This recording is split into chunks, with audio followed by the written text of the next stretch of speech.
Bună ziua și bine ați venit la cea de-a 12-a întâlnire din cadrul cursului introductiv de limba engleză pentru profesorii de pe platforma eTwinning România, English for eTwinning Teachers.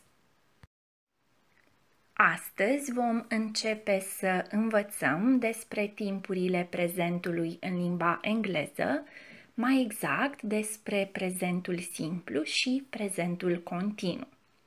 Spre deosebire de limba română, în limba engleză există 4 timpuri ale prezentului, fiecare având forme proprii la afirmativ, negativ și interogativ și îndeplinind funcții comunicative specifice, susținute de prezența unor adverbe de frecvență sau de timp.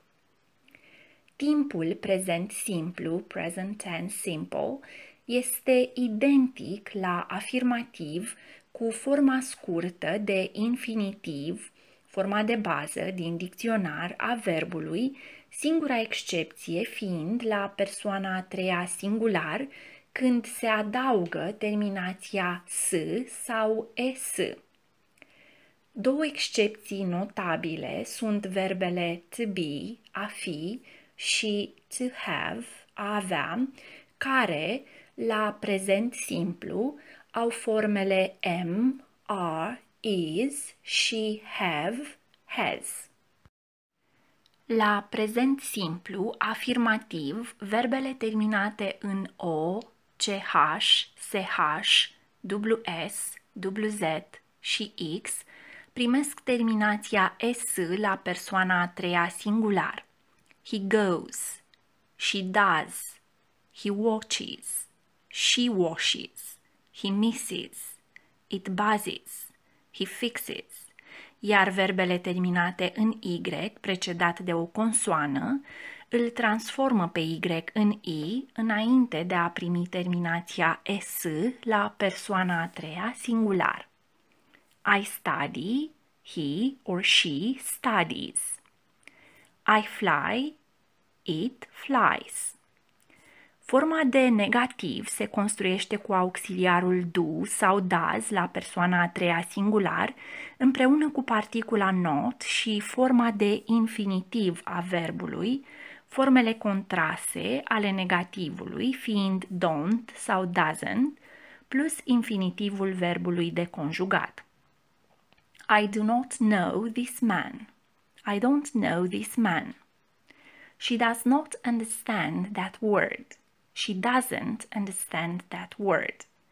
Forma de interogativ se obține cu ajutorul auxiliarului do sau does la persoana a treia singular și inversiunea dintre subiect și forma de infinitiv a verbului. Do you remember that song? Yes, I do. Or no, I don't. Does she do morning exercises? Yes, she does. Or no, she doesn't.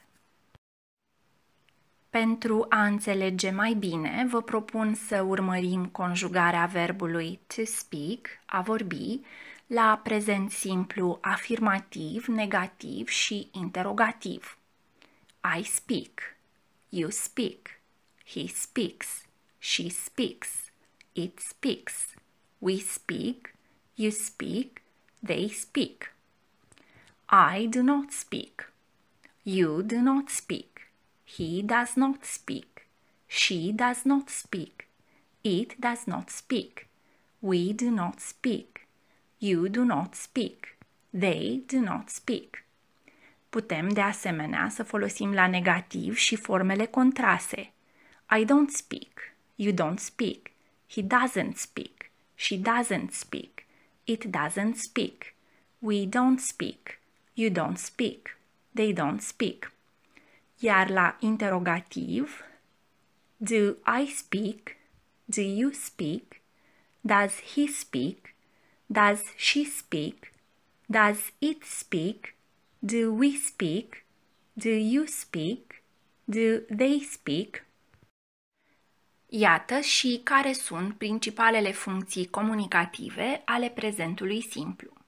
Mai întâi, Prezentul simplu este folosit pentru exprimarea unor acțiuni care au caracter permanent.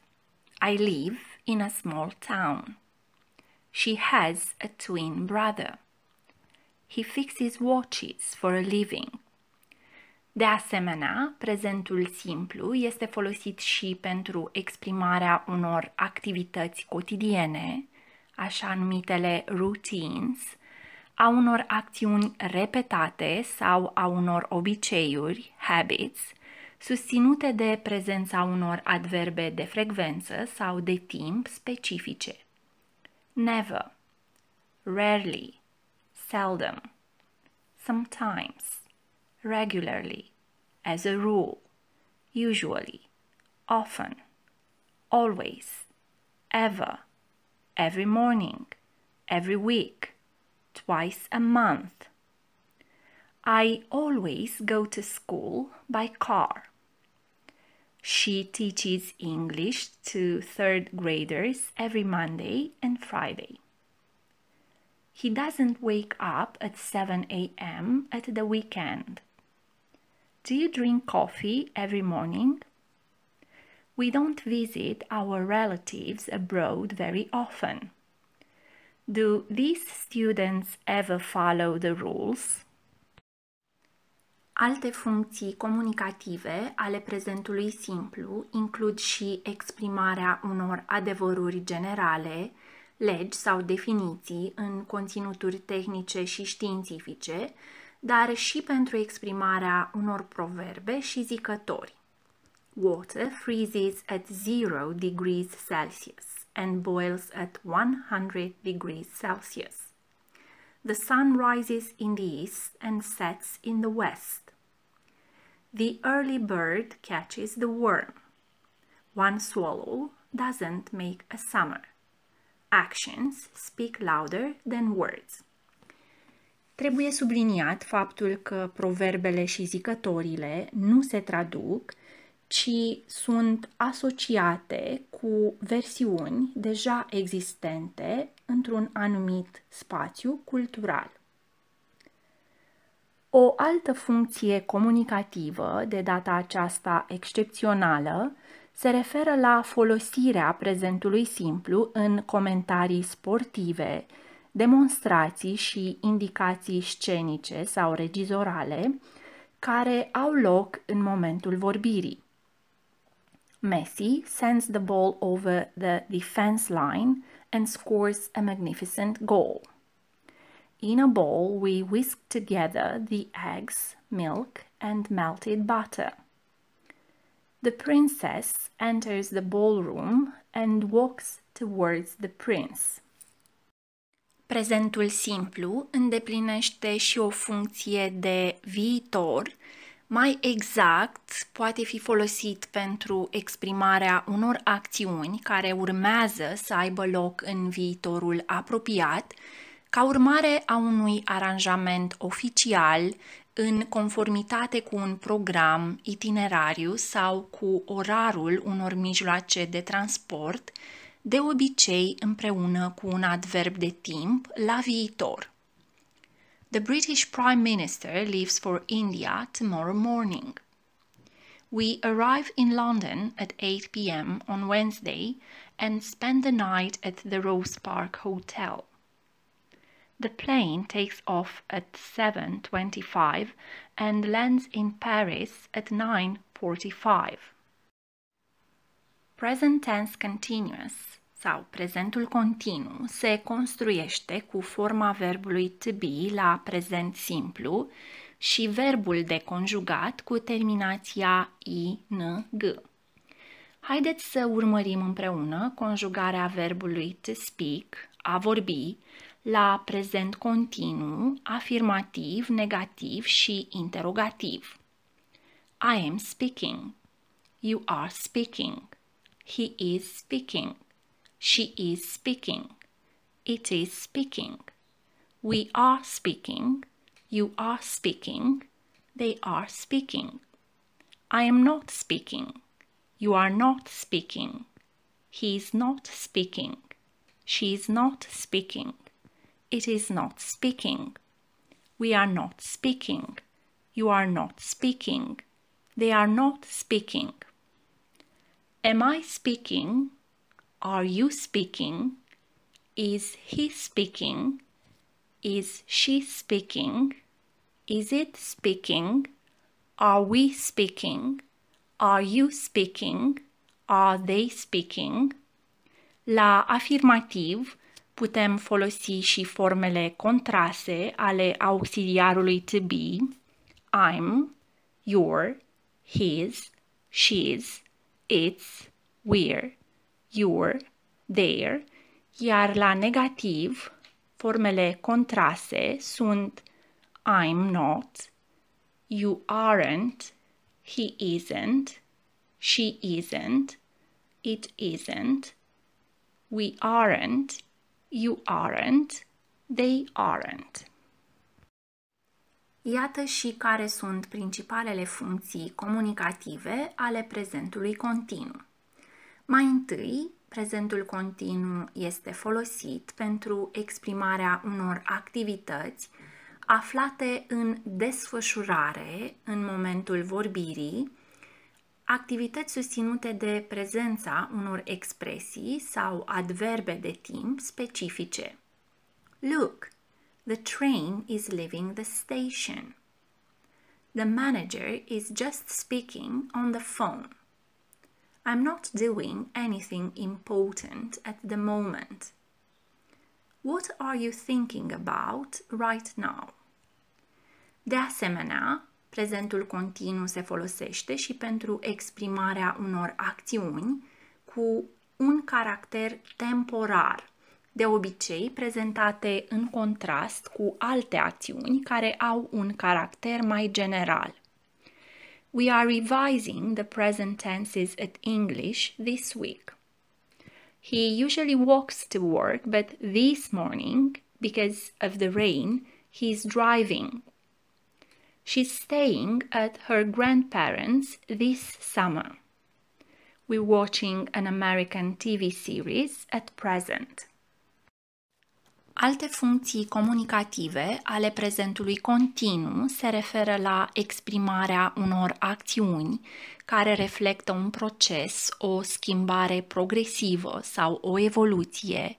She's becoming more and more beautiful. The climate is getting warmer. Nowadays, more and more people are relying on the internet for information. De asemenea, în mod excepțional, în vorbirea familiară, prezentul continuu se folosește în contexte care se referă la acțiuni repetabile, împreună cu adverbe sau expresii care arată frecvența, însă pentru a exprima iritarea sau enervarea vorbitorului. He's always telling me what to do.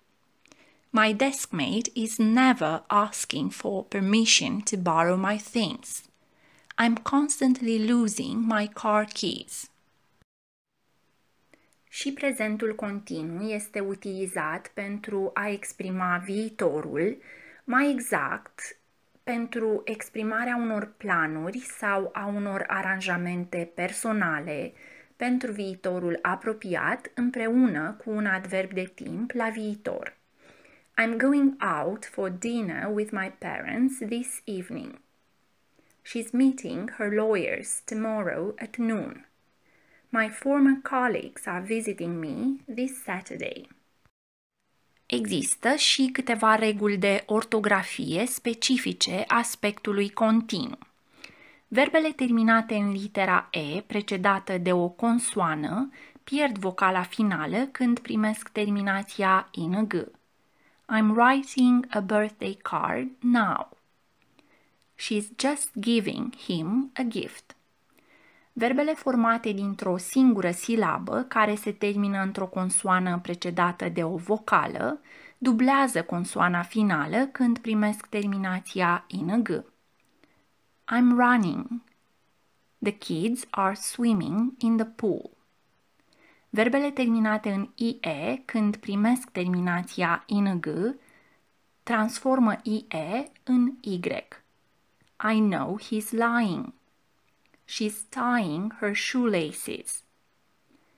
Verbele terminate în Y nu suportă nicio schimbare când primesc terminația ing, indiferent dacă Y este precedat de o consoană sau o vocală.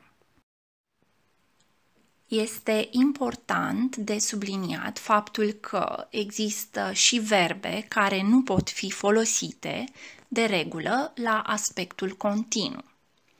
Este vorba mai întâi despre verbe care exprimă existența, stări sau condiții, precum to be, to exist, to appear, to consist of, to contain, to differ, to deserve, to seem. She seems to be very happy today. The novel appears to be boring. De asemenea, verbele posesiei nu sunt folosite de regulă la aspectul continuu. To belong, to have, to owe, to own, to possess. Who does this mobile phone belong to? I owe you an apology. Verbele percepției senzoriale, așa numitele verbe ale simțurilor, nu sunt folosite de obicei la aspectul continuu. To feel, to hear, to sound, to notice, to touch, to see, to smell, to taste. This soup tastes delicious. Her perfume smells of roses. Verbele dorinței și afectivității, precum to want, to wish, to desire, to prefer, to like, to dislike, to love, to adore, to hate, nu sunt folosite la aspectul continuu. She likes fruit, but doesn't like vegetables. My best friend adores her audiobooks. Alte verbe care nu sunt folosite de regulă la aspectul continuu sunt verbele activității mentale, precum to agree, to disagree, to think, to believe, to forget, to imagine, to know, to remember, to trust, to understand, to doubt, to recognize, to guess, to suppose, to mean, to mind. All the students understand her points of view. I remember everything now. He knows what I mean. Trebuie însă să spunem faptul că unele verbe care nu sunt folosite de obicei la aspectul continuu pot fi întâlnite la acest aspect dacă își schimbă sensul. The chef is just tasting the wine. I'm seeing my dentist next Tuesday. He's thinking of his grandparents right now. She's having a bath.